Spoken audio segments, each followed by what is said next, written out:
1995 నుంచి 99 వరకు గౌరవ ముఖ్యమంత్రి గారు చంద్రబాబు నాయుడు గారు అధ్యక్ష. ఆ సమయంలోనే ఎప్పుడు కూడా ఎక్కడా లేనటువంటి విధంగా 36,000 మందికి ఉద్యోగాలు ఇవ్వటం గురించి డిఎస్సి 1998 నోటిఫికేషన్ ఇవ్వటం జరిగింది అధ్యక్ష కంబైన్డ్ రాష్ట్రంలో. అప్పుడు సుమారు 26,000 మందికి ఉద్యోగం ఇవ్వటం జరిగింది అధ్యక్ష. 10,000 మంది మిగిలిపోయి ఉన్నారు అధ్యక్ష. అట్లాగే తర్వాత రాష్ట్రం విడిపోయింది. మళ్ళీ 2014 నుంచి 2019 వరకు మన ముఖ్యమంత్రి గారు చంద్రబాబు నాయుడు గారు ఒక కమిటీ ఏర్పాటు చేశారు అధ్యక్ష. మిగిలిన వాళ్ళకి ఏమి చేయాలనే ఉద్దేశంతో ఒక ఎమ్మెల్సీ కమిటీ ఏర్పాటు చేస్తే దాంట్లో ఆ కమిటీ ఇచ్చిన రిపోర్ట్ ఏంటంటే అధ్యక్ష, హ్యుమానిటేరియన్ గ్రౌండ్స్ ని దృష్టిలో పెట్టుకుని వారందరికీ జస్టిస్ చేయాలని చెప్పి ఎమ్మెల్సీ కమిటీ రిపోర్ట్ ఇచ్చింది అధ్యక్ష. తర్వాత దురదృష్టవశాత్తు ఈ రాష్ట్రానికి పట్టిన దౌర్భాగ్య స్థితి మనం చూసాం అధ్యక్ష. 2019 నుంచి 2024 వరకు జగన్మోహన్ రెడ్డి గారు ప్రభుత్వం వచ్చిన తర్వాత రాష్ట్రాన్ని సర్వనాశనం చేయటమే కాకుండా ఇంకా వాళ్ళు ఏదైతే ఎమ్మెల్సీ కమిటీ ఇచ్చిందో అది కేవలం ఎలక్షన్స్ ముందు అంటే 2023లో కొంతమందికి ఉద్యోగాలు ఇవ్వడం జరిగింది అధ్యక్ష. అది ఎంటీఎస్ మినిమం టైం స్కేల్ ఉద్యోగం అధ్యక్ష. వారు ఇచ్చింది 4,072 మందికి ఉద్యోగాలు ఇవ్వడం జరిగింది అధ్యక్ష. తర్వాత మళ్ళీ ఎలక్షన్స్ ముందు ఏదైతే స్పీకర్ గారు తమరు కూడా రికార్డ్స్ లో చూడొచ్చు అధ్యక్ష, 22/2024లో అసెంబ్లీలో వారు చెప్పింది 5,887 మందికి ఉద్యోగాలు ఇచ్చామని చెప్పి తప్పుడు సమాచారం కూడా సభకి ఇవ్వడం జరిగింది అధ్యక్ష. యాక్చువల్గా ఇచ్చింది 4,072 అధ్యక్ష. బ్యాలెన్స్ మిగిలిపోయింది 1,815 మంది. వారు ఏదైతే డిఎస్సి 1998లో రాసిన వారు మిగిలిపోయారు అధ్యక్ష.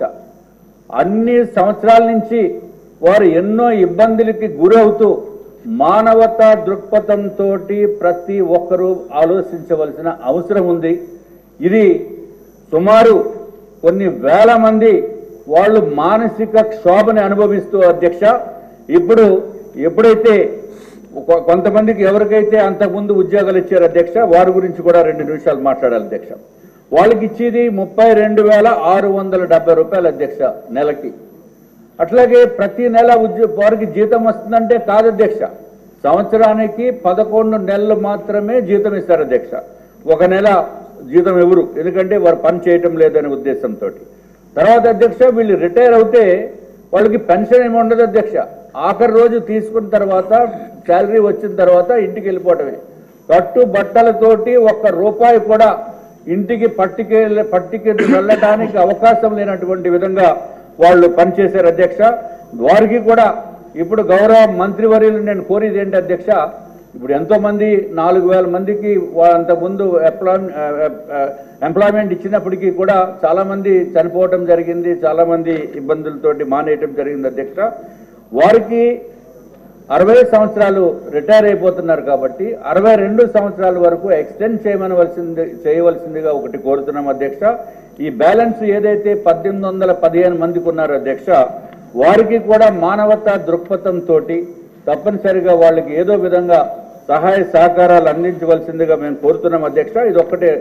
అట్లాగే అధ్యక్ష ఏదైతే మన ప్రభుత్వం ఏర్పడిందో కూటమి ప్రభుత్వము అంటే తెలుగుదేశం పార్టీ, జనసేన, భారతీయ జనతా పార్టీ అధ్యక్ష, ఈ కూటమి ప్రభుత్వంలోకి రావటానికి ఒక కారణం ఏంటంటే అధ్యక్ష, చంద్రబాబు నాయుడు గారు, పవన్ కళ్యాణ్ గారు, ప్రధానమంత్రి నరేంద్ర మోడీ గారు, భారతీయ జనతా పార్టీ 3 కలయిక మూలానే దుర్మార్గపు ప్రభుత్వం నుంచి ఈ రాష్ట్రాన్ని కాపాడటానికి బయటపడ్డాం అధ్యక్ష. కాపాడే పరిస్థితి తీసుకొచ్చాం. దాంట్లో ఒక కారణం ఏంటంటే అధ్యక్ష, ఏదైతే చంద్రబాబు నాయుడు గారు తనయుడు లోకేష్ బాబు గారు అధ్యక్ష, ఆయన యువగళం పేరుతోటి పాదయాత్ర చేసినది కూడా ఎవరు మర్చిపోకూడదు అధ్యక్ష. అది వన్ ఆఫ్ ది కారణం. ఆయన చేసింది ఏదైతే 27 జనవరి 2023 నుంచి 18 డిసెంబర్ 2023 వరకు అధ్యక్ష, సుమారు 226 రోజులు 3132 కిలోమీటర్లు పాదయాత్ర చేశారు అధ్యక్ష. ఇది రియల్లీ అప్రిషియేట్. ఎందుకంటే ఇది చిన్న విషయం కాదు అధ్యక్ష. ఇది డెఫినెట్ గా ఆంధ్ర రాష్ట్ర ప్రజలు అట్లాగే ఈ శాసనసభ్యులో ఉన్న సభ్యులు అందరూ కూడా హర్షించవలసిన విషయం అధ్యక్ష.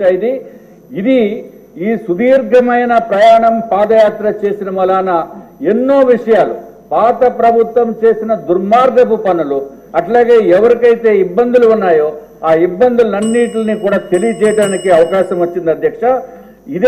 ఇదే పాదయాత్రలో, యువగళం పాదయాత్రలో అధ్యక్ష, ప్రస్తుత మంత్రివర్యుల్ని 5 జూన్ 2023 నాడు ఈ 1815 మంది తాలూకా రిప్రజెంటేటివ్స్ వచ్చి వారికి చెప్పడం జరిగింది అధ్యక్ష. ప్రస్తుత మంత్రివర్యులకి ఆనాడు నారా లోకేష్ బాబు గారికి చెప్పిన తర్వాత వారు తప్పనిసరిగా చూస్తాము, మీకు సానుకూలంగా స్పందించారు అధ్యక్ష. అది ఏదైతే సానుకూలంగా స్పందించారో ఇప్పుడు ఆ కోరికని నిజము చేయవలసిందిగా నేను మంత్రివర్యుల్ని తమరి ద్వారా కోరుతున్నాను అధ్యక్ష.